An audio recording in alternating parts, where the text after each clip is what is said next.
We're Earth Force. We are a national nonprofit and the home of environmental action civics. In field chats, you'll hear research-based, actionable tips and inspiring stories of youth-adult partnerships that empower young people to become environmental decision makers. Thanks for tuning in. Let's get started. Hello, and welcome to Field Chats, Environmental Action Civics Essentials, brought to you by Earth Force. I'm Alyssa McConkey, and today we are bringing you an interview that I did with two young people who have been in the Earth Force orbit for quite a while, Amelia and Bridget. Now college students, both Amelia and Bridget had the experience of doing environmental action civics through the Earth Force process as seventh graders, though at different times, and are now both serving on the Earth Force Board of Directors.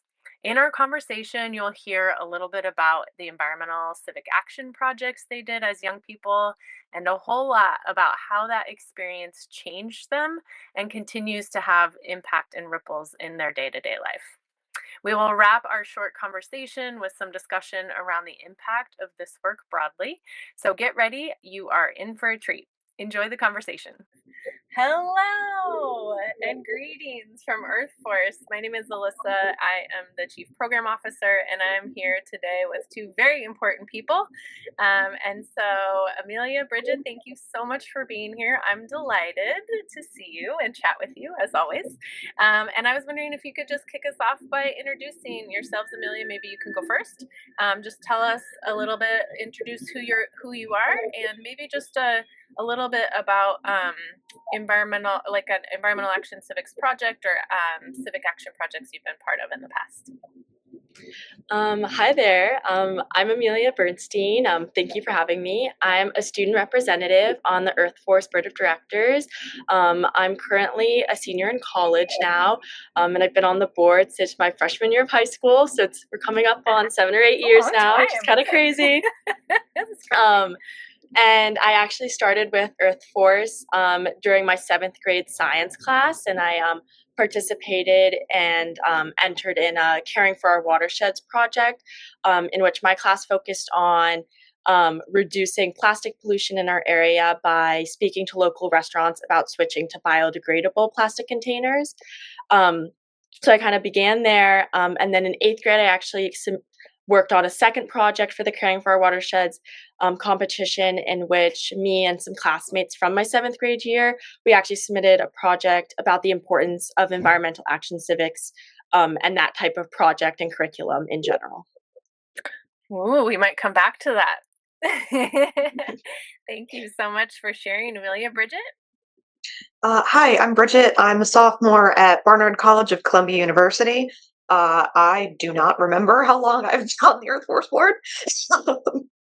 You can look that up, or a while. Yeah, I'm just here. I think it's been at least 2 years, I would say.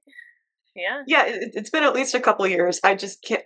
I think it would have been sophomore year of high school, because I remember being Okay. So I've been on the Earth Force board since I was a sophomore in high school. I'm now a sophomore in college.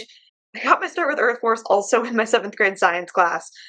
There was a lot of mold in my middle school, and particularly in that science class. And so a handful of my classmates got some mold test identification kits, and we went around and took samples, sent them off to a lab, figured out what we were working with, and then through the Earth Force method, we worked with our teacher to get in contact with our state representatives and school officials and try to find a solution, which ultimately ended up being passing a law regulating mold in schools all across Virginia.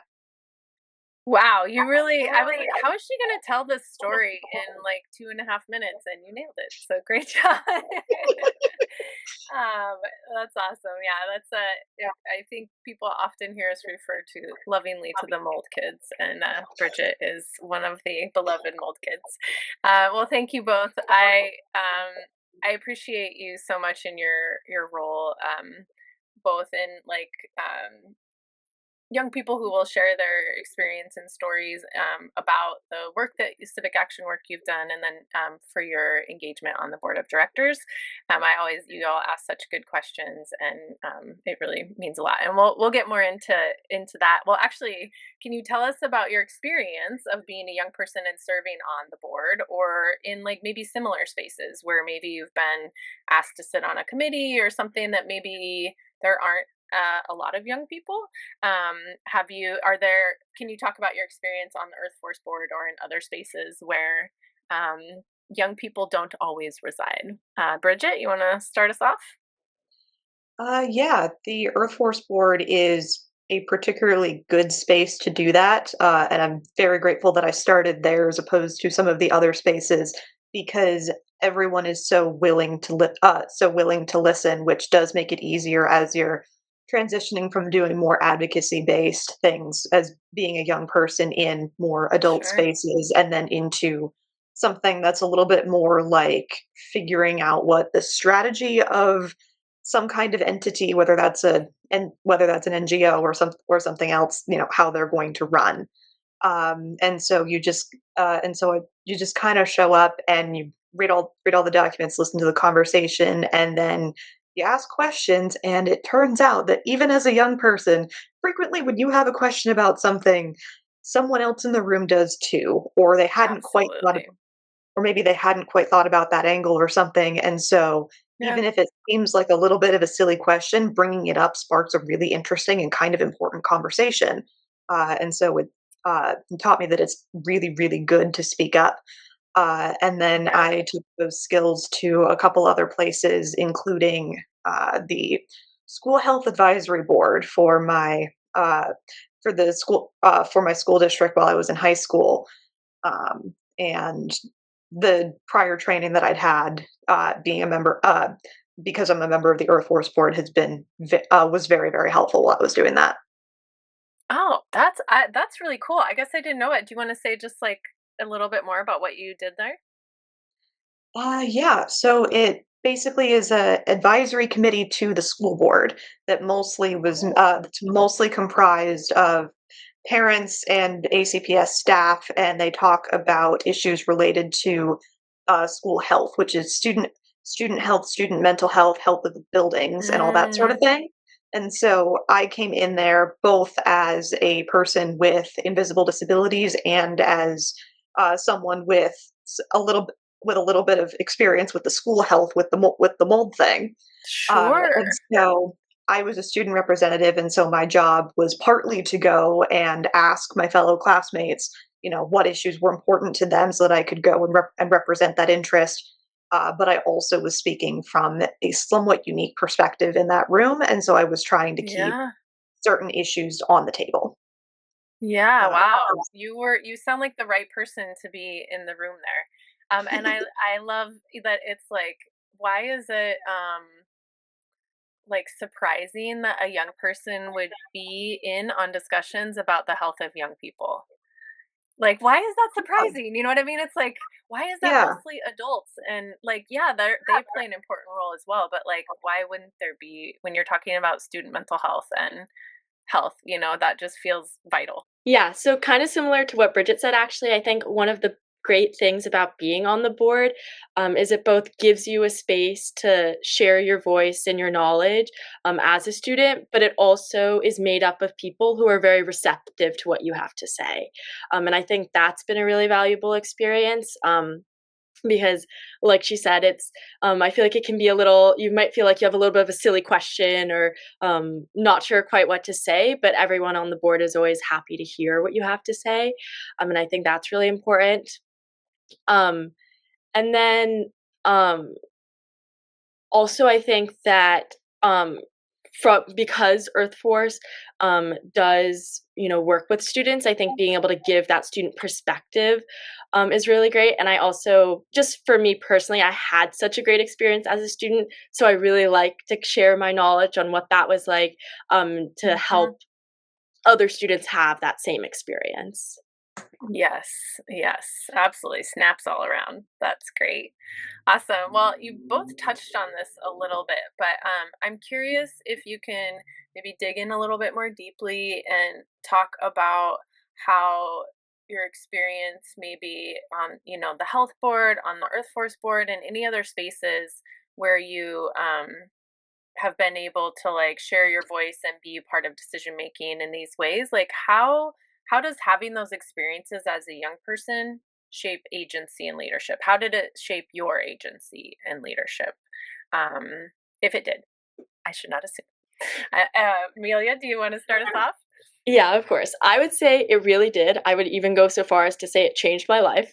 I actually wrote my college essay about this. My application essay was about my project and my educator, and how together it really shaped my confidence as a person and my agency and my leadership, both in my academics and like outside of that in my life. I grew up as a very like shy kid, and science was actually my least favorite subject before seventh grade. And I would not have Oh, sought out a project like that had I not been required to do it for my science class. Um, and but it gave me um, kind of the space to have that opportunity. I feel like often I was told, you can make a difference, you can do these things. But I think going through the Earth Force process really gave me the steps to be able to do that difference.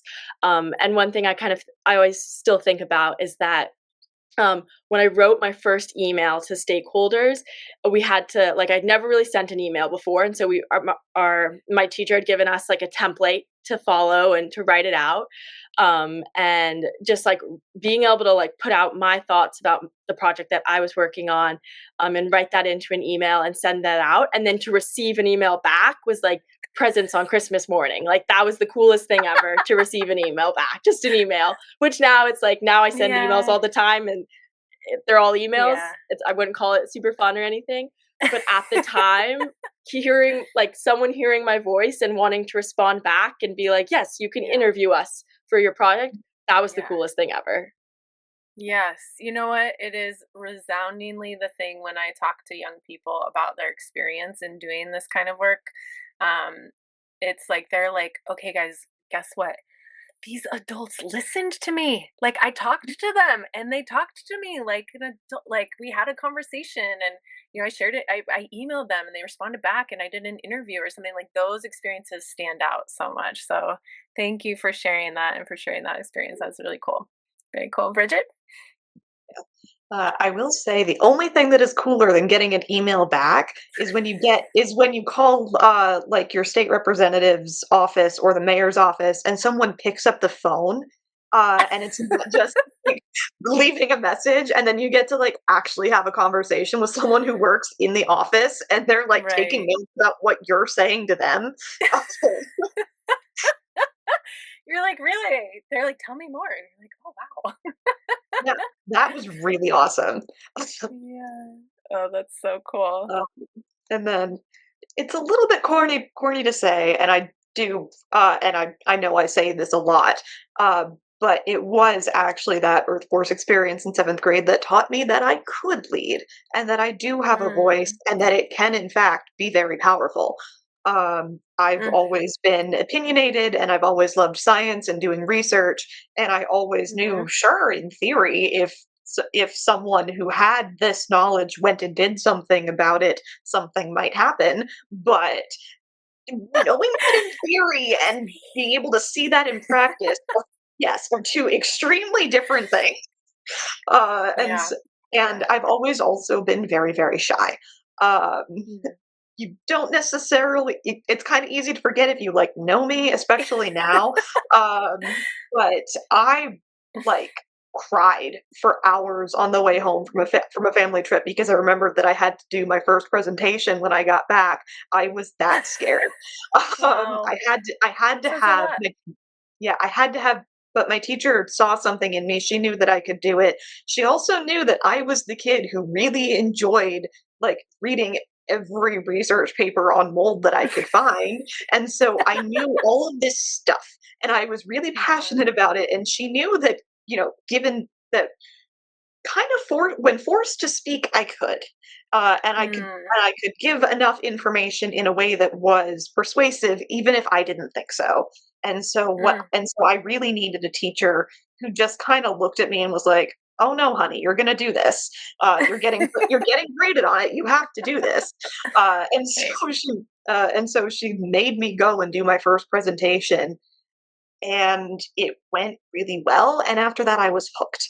Mm, And I learned that it was okay and safe to put myself out there, and that it wasn't always yeah. going to go horribly, that people would listen, and that I did know things that were important to tell people.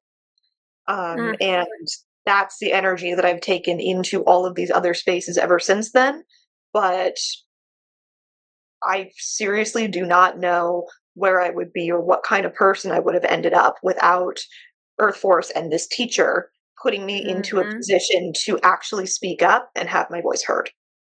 So heartwarming. It's so good. It makes it just like this. I know this stuff. I know the research. I talk to people, but just hearing it from you too is like yes and yes.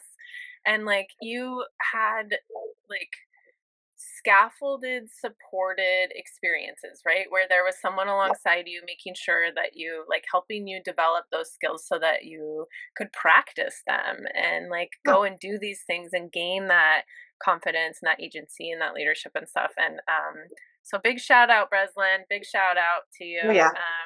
Like that's that kind of educator that would not everyone is going to do this kind of environmental applied civics work, right? It's kind of it's different, it's very active and engaged and like project based learning kind of stuff, and it is different, but I it's just incredible like when you see the outcomes of actually doing things in your community, engaging with real people on real issues that you care about and having that support and then seeing the outcome. I think you two are great examples of that, so thank you for sharing. That was really great.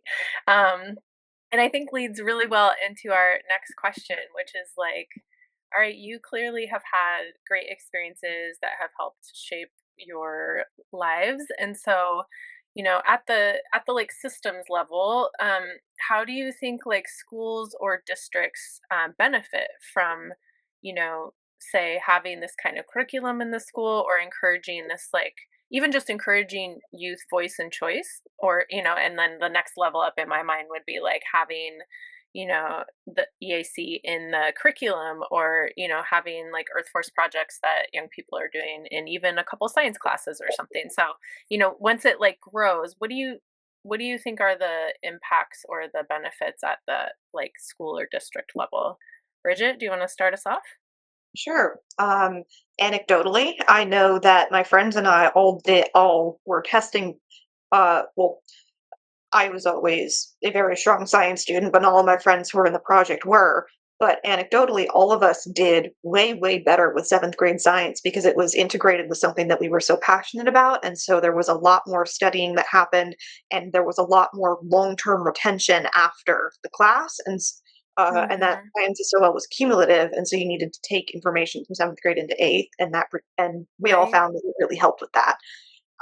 But also, as far as softer skills go, learning how to do interviews, learning how to speak up when you have opinions, learning how to advocate for yourself and for others.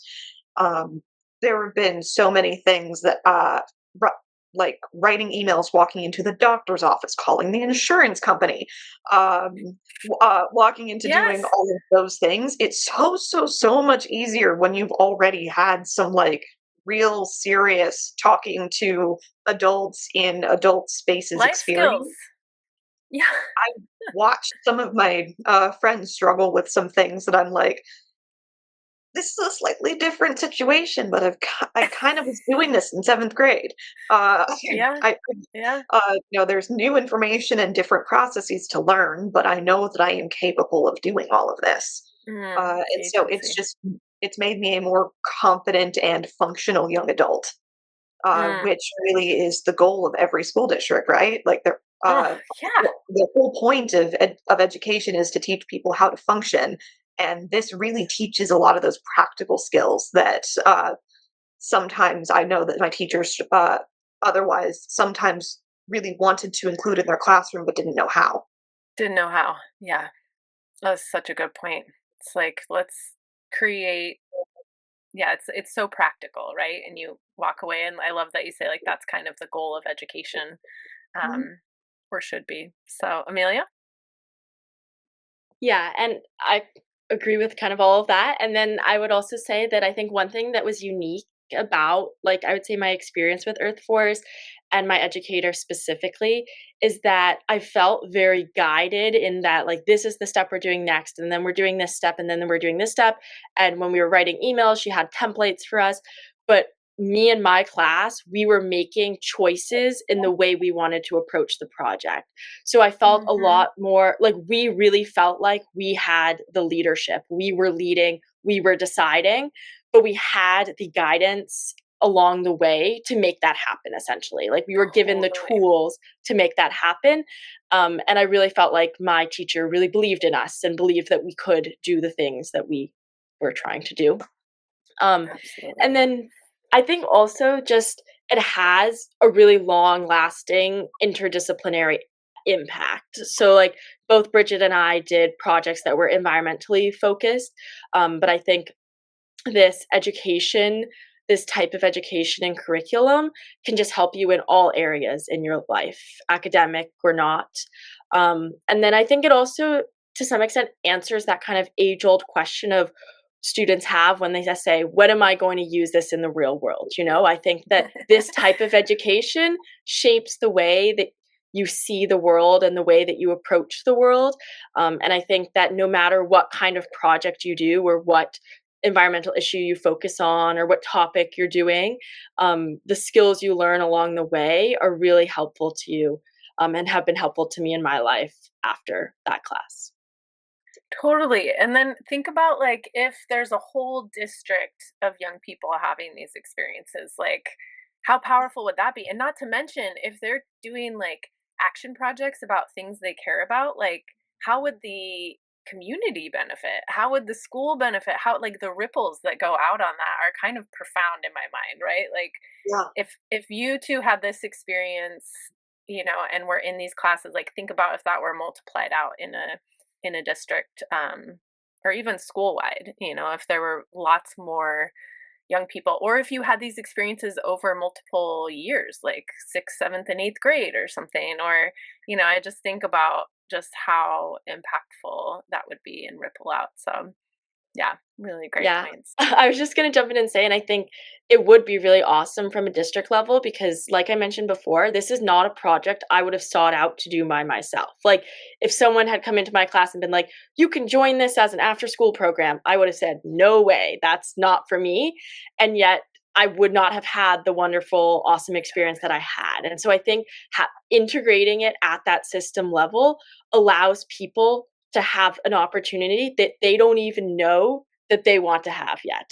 And to the comment about it potentially being like something that happens in successive years, the reason my project ended up being a state law is because there was a core group of us who we called ourselves Standing for Tomorrow, which you can see in my little name tag, because we committed to continue the project after our seventh grade Yes. thing, and so we were still meeting up with each other after school during our lunch period in eighth grade when we no longer had in class time, and because these bigger scale projects like pushing for a state law take time, Same. and so by incorporating something more heavily into a school or a district, that'll that allows then for larger scale projects and for students to integrate Yeah. themselves more fully into seeking bigger change as opposed to just what you can manage to do in 1 year.